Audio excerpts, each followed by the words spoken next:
So I got the other lucky winner of the NFC South. And I'm gonna get the gross out of the way. There's a lot of gross in this division, but the real gross, the cream of the crop, the not cream of the crop. What's like the opposite of cream of the crop? I don't The know. poop of the toilet. Yeah, I there was we go. gonna say the septic tank. Yeah, Yeah. the septic tank. The skid mark I- du jour. And I'm gonna say the septic tank of not just the division. I think of the entire NFL, the entire league, is the New Orleans Saints. And I will give all of my reasons why. I know this is something that is just for Jameson because he hates this team. But, Saints pack watch has started early this year, folks. dude, yeah. So the Saints ended 2024 with a record of 5-12, ranking bottom third in every offense and defensive category that there was for everything: yards, points allowed, all of it. There's nothing to be excited about for this team. If you're a Saints Did fan, they start like 3-0 or something like that too? yeah, last year. Yeah, they started 3-0. So they like went. Derek Carr had 1,000,000 points in fantasy. So did Rashid Shaheed, or however you pronounce his name. Yeah, Shaheed was awesome. Yeah, Yeah. crazy. But there's nothing to be excited about this team if you're a Saints fan. Invest in therapy. I hear that healthcare can pay for that. Rattler. Yeah, I know healthcare will pay for therapy, so just do it. All right? Just do it. This team has been in cap hell for the past 3 to 5 years. And we say it every year. They're in cap hell. This team is old, and all of that is still true this year. I'm sorry. Good news, though. The one person who benefits from this, I legitimately believe, is head coach Kellen Moore, because anything he does is probably an upgrade from Dennis Allen. He's got his seat is cold. It is ice cold. His seat is in the Antarctic. Okay, if he wins, like I'm alluding to it now, if he wins 4 games, I think that's good for this team. This team's so bad. Derek Carr announced that he was going to retire due to medical reasons. There was a procedure he needed to take on his shoulder. And instead of taking on that $30 million, he decided, no, I'm just going to call it a day now, which I think was a class act for him. You can say all you want about his play, but dude's always been a class act, Derek Carr. And so that is unfortunate for him. So that means that a man named Spencer Rattler is going to be your starting quarterback for your New Orleans Saints in the year of our Lord 2025. And if you don't remember this guy, this is a guy who just killed his professional career by being a crybaby and being a wuss and being just a terrible teammate because he got benched for a man named Caleb Williams in Oklahoma and decided to throw a huge fit about it. And then teams were like, bye, we don't want you. We don't want you. We don't want you near our locker room. But that's the guy who's going to be starting. So maybe he's grown a little bit. Dude, you can sum up this team's offseason and this team just by how they went about their process to find their head coach.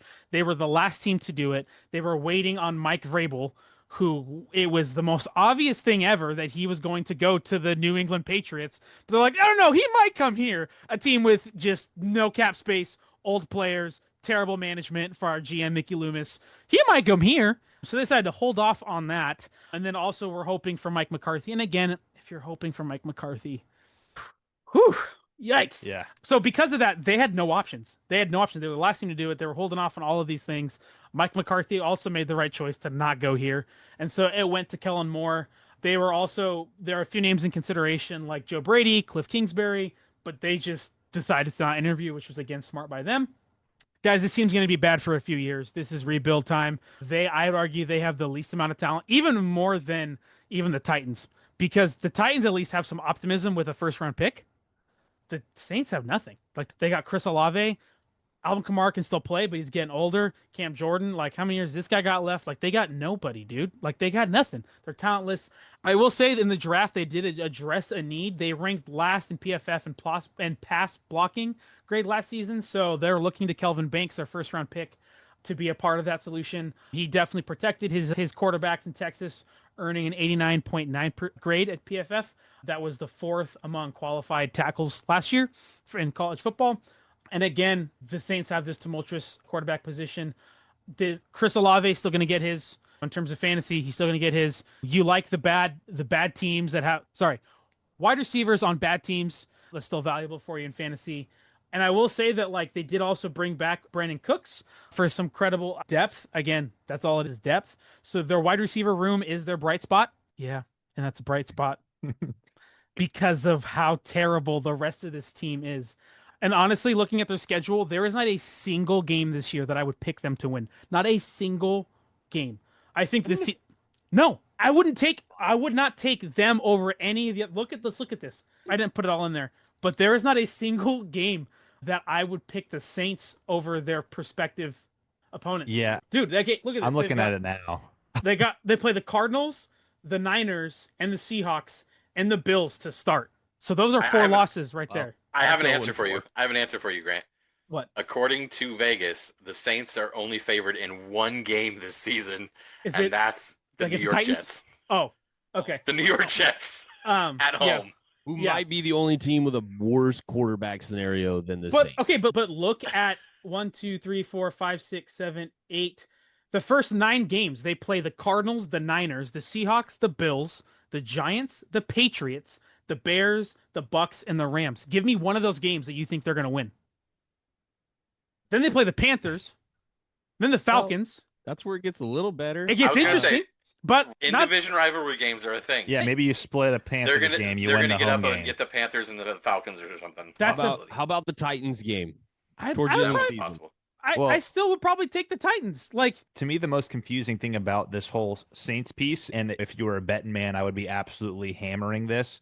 The Saints over-under is set at 5.5 right now, which is somehow better than the Cleveland Browns, which is obviously its own mess in and of itself. Yeah. Titans, Saints, those two teams who maybe they take a game off the Titans at the end of those are both teams that are floating around that 5.5 win range. Not that we're talking about the Titans right now, but when you consider like the environment of the Tennessee Titans and the environment of the New Orleans Saints and the fact that those have the same over-under, even then the Saints, I'm like, I don't know how they win 4 games. Oh, let's just get right there. I think this team's gonna have the worst record in the league at 3-14. I think 3-14, and I think they're gonna have the number 1 pick. Dang it, Grant. Is this the Arch Manning team? Yeah, probably. Like legitimately, the Arch Manning team. The Arch Manning thing is real. Like that we're watching that, dude. Now Rams will give them 2 first-round picks next year because they need the picks, and we'll take them off their hands. Archie Manning played for the Saints, guys. I know. That's what I'm saying. I think that's real. But dude, I don't. Like, yeah, they're probably going to win a Falcons game or a Panthers game here. But other than that, dude, like, they're playing, like, their schedule does not favor them at all. Those first 9 games. This does not happen often, so I'm just going to highlight it. Grant just 100% won me over. I declared the Titans as the worst team in the league. It's the Saints, dude. 100%. Bro, you're not wrong. Because at least the Titans got Cam Ward, and that's at least something exciting. So if you're a Titans fan, you're excited. You don't have high hopes for your team as a Titans fan, but you're excited. Even if you were the Saints, yeah. And let's be honest, we talked about Shedeur a little bit and like the whole Sanders family and the earlier episode we just recorded. At least there would be some form of excitement if they drafted Shedeur Sanders over Tyler Shough. Like that to me was also like, and again, you would even be doing here. You would even be more excited, and like I would take Shedeur over Spencer Rattler or Tyler Shough. Absolutely. 70% completion rate. Yes, that translates, like, and that translates. So crazy. Accuracy translates. Like so. Yes. Yeah, I think this team's a joke. But good news on Kellen Moore. If he wins 4 games, I think that Coach of the Year.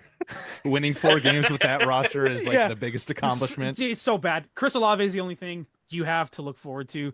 But yeah, this Saints team, they're not going to be good. They're going to win 3 games, and they're going to be the worst team in the league, and they're having the number 1 pick, and they're going to draft Arch Manning. I love that take. Like that's going to happen, and I don't think that's a hot take. I don't. This team's so bad. Oh, the other thing I forgot to say. Next year really seems logical. Next year, they're set already for next year. They're $17 million under the cap. Or over the cap. That's what I meant. Oh, that's what I meant to say. Over the cap. They're over the cap, 17 million. So that is so depressing. They're so. Let's keep going, but I'm gonna go do some cap math here. So we'll just go up, and we'll just from where I think is gonna happen. So the Carolina Panthers in 2024 finished the record of 5-12, same as the Saints. They ranked 25th in total offense and 32nd in total defense. They need to upgrade everywhere. But what I will say is they did. They tried at least. They are trying. They're throwing stuff at the wall to see what sticks. And that's more to say than their division opponent. But this year, guys, it's all about Bryce Young. It is all about Bryce Young after being benched, being injured, and back to starting and actually showing improvement when he came back in, I think it was week 8. He actually showed some flash of something, and it got the Panthers, at least they are willing to try one more year and get this done, which is more to say than a certain team in Indianapolis who's given up on their guy right away. So I will say props to David Tepper. Can't believe I'm saying that. And props to them to being like, you know what, we're going to at least try. But at least they're trying. They're trying. Yeah. Bryce Young has earned that second chance. And last year, he threw for 2,104 yards, 15 touchdowns, and 6 interceptions, along with 5 rushing scores. He led the Panthers to a 4-6 record after returning to that lineup. They won 5 games. Bryce Young won them 4 of those 5. Compared to, and this is compared to a 2-16 record he had to begin his career. So there's improvement there. He finished his sophomore season. Yep, he finished his sophomore season with a passer rating of 82.2, a QBR of 54.1, and an overall completion percentage of 60.9. So, as in a vacuum, those are not good numbers. That's not great. That's not that good. But based on what we've seen in the past from Bryce Young, this is an improvement. So what they decided to do is they went and drafted number 1 wide receiver in Ted McMillan from Arizona, giving them an actual solid number 1 since they traded away DJ Moore. There's at least a clear-cut number 1 receiver. You can argue we all thought that was rich, drafting him at, what was it, like 8th overall? That's rich. But nonetheless, this is if out of this, having Ted McMillan proves to this team and this franchise that they've got a starting quarterback, it's worth it. If they're investing in it and Bryce Young becomes a dude, that was worth the pick, 100%. Also, if you can get him in fantasy, that's one to look at. Again, like not a good team that they just traded away Adam Thielen, by the way, which I'm sure we'll talk about later. Yep. So that room is open. He is going to eat up targets. So if they went and did that, the other thing, though, that the Panthers did, going from this 32nd ranked defense, is they spent nearly $250 million on their defense. Now, that is bloated because of the contract they gave out to J.C. Horn, which was $100 million in total. But they are trying to upgrade that defense, and they are trying. In March, J.C. Horn signed a 4-year, $100 million contract extension, which included 28 signing bonus and distributing that upon the deal signing. He was the highest paid cornerback until Sauce and Stingley signed deals like a week later. They also signed defensive tackle Tershawn Wharton to a 3-year, $54 million deal coming off a breakout year with the Chiefs at 6.5 sacks. And him being only 26 years old, that's some solid young talent. They also re-signed cornerback Mike Jackson to a 2-year, $14.5 million deal. He ranked 3rd in pass deflections at 17. Last year, he actually came from the Seahawks. He's actually a really solid dude, a really solid player. He would be like one of those Hall of Very Good type of players. Like, he's good, he's solid, and especially because J.C. Horn's this lockdown guy, he's going to see a lot of targets. And he did last year, and he deflected 17 balls. But that brings continuity to that defense and that secondary. They also signed Trayvon Moorhig to a 3-year deal. He ranked 2nd on the Raiders with 104 tackles last season, with 5 tackles for loss, a sack, and 2 interceptions. Also only 25. And so what the Carolina Panthers have done is they have decided to invest in some of these young guys that are maybe guys and take a chance on these guys that are good, that are young. They have the 28th ranked strength of schedule. And so they've got some favorability here. I think this team has improved. A full year of Bryce Young. Also, I think it's a huge deal for Bryce Young going into the offseason and him being the guy and them saying he is the guy. It's been very clear that confidence has been a thing for this guy. And it's true for most young quarterbacks. When you're benching him for Andy Dalton and you're taking him off and you're drafting other quarterbacks and you're doing these things, they can really kill a dude's confidence. Like, they're human. They're not these super robots. Like, they feel those things. And going into an offseason where they've drafted a wide receiver. They drafted that.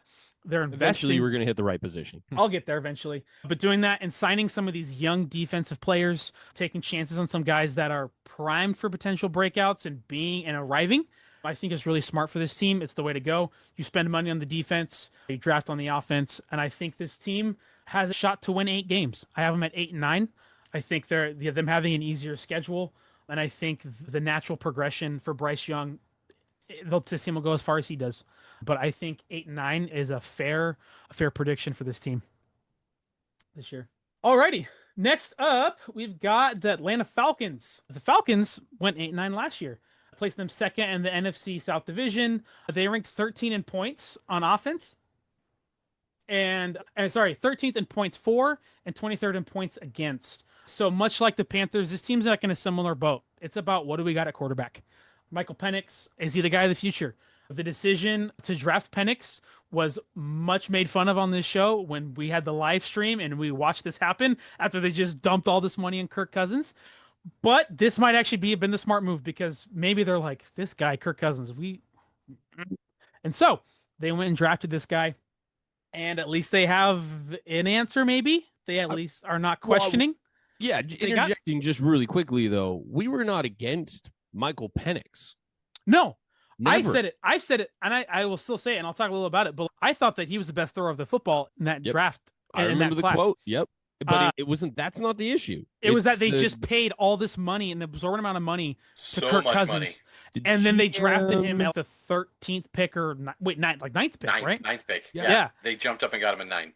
Yeah, they traded up to get him. That Arthur was what was the same. Smith looking shocked was not a good look. No, it was not. Yeah, Arthur Blank. My bad. Arthur Blank. Arthur Smith was on that He's team. Another human being I'm going to talk about later. That's why his name. But for the Falcons, their big addition in free agency wasn't that crazy in terms of the money.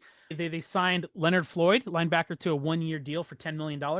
This is in response to a Falcons defense that had the second lowest sack total last year. They have not had a player with double-digit sacks since 2016 and Vic Beasley when they went to the Super Bowl, 28-3. This is also evident in what they did in the draft in the first round. They drafted Jalen Walker from Georgia with the 15th overall pick, but then they made a stupid decision, which Jameson was very grateful for. They decided to trade back into the first round. They gave up a 2026 first rounder to draft edge James Pierce from Tennessee with the 26th pick. An absolute fleecing by the LA Rams. By the way, if you walk out of a draft and you get a future first round pick, you win. Like you've at least won that night. And so to go draft James Pierce, who was definitely viewed as a project, which they apparently loved this guy. This is one of the guys on their top board that they wanted, which is still crazy to me because he's definitely a project, and especially in a draft that was weaker, just an overall talent. Trading back into the first round on this kind of draft is a choice. But the choice to draft Michael Penix after doing what they did with Kirk Cousins seems to have worked for them. So it's a wait and see. But again, them getting Leonard Floyd, them getting James Pierce, them getting Jalen Walker, they're all about their defense. They also got a solid safety in Xavier Watts in the third round to pair with Jesse Bates. So that's a solid pickup for that team in that secondary. But here's the thing. They got arguably one of the top 3 running back, and Bijan Robinson in that offense. He's poised for another stellar year. Over 2 seasons, he's racked up close to 2,500 yards. He has over 900 receiving yards and 23 total touchdowns. Also worth highlighting Drake London, who had over 1,200 yards and 9 touchdowns last year. This team their weakness is not on offense. It hasn't been that O-line's pretty solid. But the question is, can the Falcons pull themselves out of mediocrity? This is a question for this team. Over 10 seasons, the Falcons have made the playoffs twice and have endured 8 losing seasons over the span of 10 seasons. They made the playoffs twice. This is going to be a critical year. This is how you decide the future of where this team goes, because it goes with Michael Penix. And I think for them, I don't know if this team's going to be patient enough with him, just because of with Bijan and Drake London and some of their defensive talent they've tried to draft and build. I don't know if they're going to wait. I think it's after this year. Is Michael Penix a guy or not? And he showed some promise in 3 starts, but that's 3 starts, dude. Derek Carr had a great 3 starts last year for the Saints, and that team was 3-0. 3 starts don't mean anything. Penix has all the pieces to have a breakout season. The talent, the arm strength, the experience are all there for him. A lot of experience in college.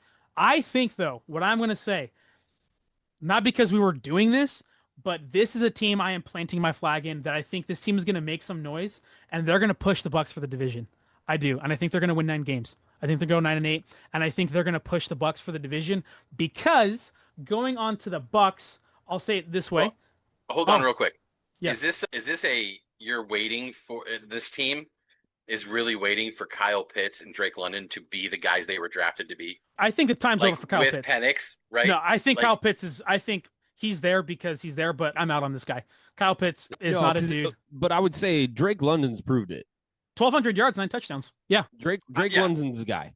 Yeah, I think Kyle he is. Pitts is every fantasy owner's nightmare. We'll just drop one tidbit for you. If you're drafting Don't draft Kyle him. Pitts, your team sucks. I drafted him in a mock with my last pick. Oh, in sure. The That's 15th fine. pick. I did that. Yeah. But my other tight end was Brock Bowers, so I didn't care. So you're going to play him for 1 week and keep him on the roster? Probably not. Maybe. I don't know. We'll see. We'll see how it goes. But I think the Falcons have the pieces on offense. That's not the issue. It's this defense. Can Raheem Morris do it? Put it together. He's a defensive coordinator. I think that lines up for him to get this defense in order a little bit and figure out that front seven. Next up, Bucks. The Bucks, Let's go. the Bucks in 2024 finished with 10-7 record, winning the division. They lost 23-20 to the Washington Commanders in the wild card round. It's a close Such a game. good game too. It was It a was a good game. great game. It was solid. It was close. I was rooting for it. I got a buddy who's a big Baker guy, so I'm a Baker guy now. And I'll just say this. I think we've been mentioned before. This guy has a Rams Baker Mayfield jersey. That's That's a rare commodity. he's probably the only individual. But Kind the of Bucks, jealous, honestly. yeah, dude. And at number 17, Puka Nacua. Hey, Hey, not anymore. Now it's Devontae, but it's true. But to me, the Bucks did the unthinkable. They somehow kept Mike Evans and Chris Godwin together. I did not think that was going to happen. We thought that Mike Evans might have got traded. That was a talk last offseason. Chris Godwin coming off an injury. I did not think that they were going to pay him. But they signed Godwin to a 3-year, $66 million deal. They actually recently, as of a couple days ago, took him off the physically unable to perform list. So that means they expect him to be back before week 5. Because if you're on that list when the season starts, you can't come back until then. So they think he's going to be there early within the first month of the season. They also signed Hassan Reddick to a 1-year, $14 million deal. But what they did do in the draft is they did get their Mike Evans replacement. That's what they did, because this is the final year of Mike Evans' contract. I don't foresee, we keep saying it, but he keeps coming back. They've said that they want to keep him a Buck forever, but I don't know at what point are the Bucks willing to pay what Mike Evans is going to want? I don't know. But they went and drafted Ohio State wide receiver Emeka Egbuka with their first pick. So good. They also drafted, just a little shout out to Oregon, drafted Tez Johnson to fill the depth there as well. Still doing his backflips, by the way, in the preseason. Yeah, and he's going to get to play because Jalen McMillan got hurt.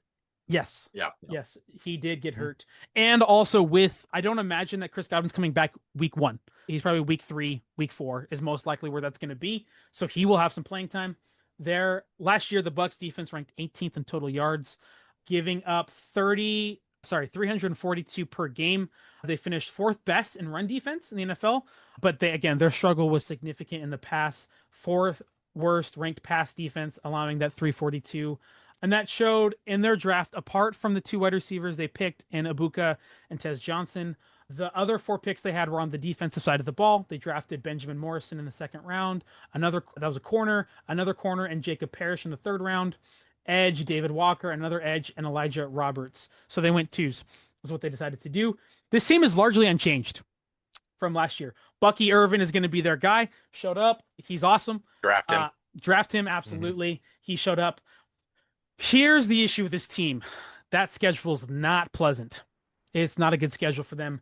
They play the Texans, the Eagles, the Niners, the Seahawks, the Lions, the Rams, and the Bills, and also an improved Patriots team, which I also get to talk about. I don't think their record's changing, guys. I think it's 10-7 again. I think with just those teams there, the Texans, maybe they boot with the Texans, but with the Eagles, the Niners, the Hawks, I will say the Lions they and the Rams, the Bills. usually play the Eagles pretty darn good. Yes, they do. But I still, overall, if we're doing pick 'em, I'm not picking them. Like, as much as I think the Bucks are a good team, and this is not an indictment on the Bucks. It's not. They're a good team. They're going to win this division. I have them winning this division. But here's the other interesting thing. 4 of their last 5 games are division opponents. And we're not going to get any clarity on this team. And with me thinking the Falcons are going to be better and win 9 games, it's going to come down to some games. Like, I really do think that we're not going to get clarity of who this winner is. I do think they will win it, but I think the Falcons are going to push them. And I think the Bucks fans are going to sweat a little bit.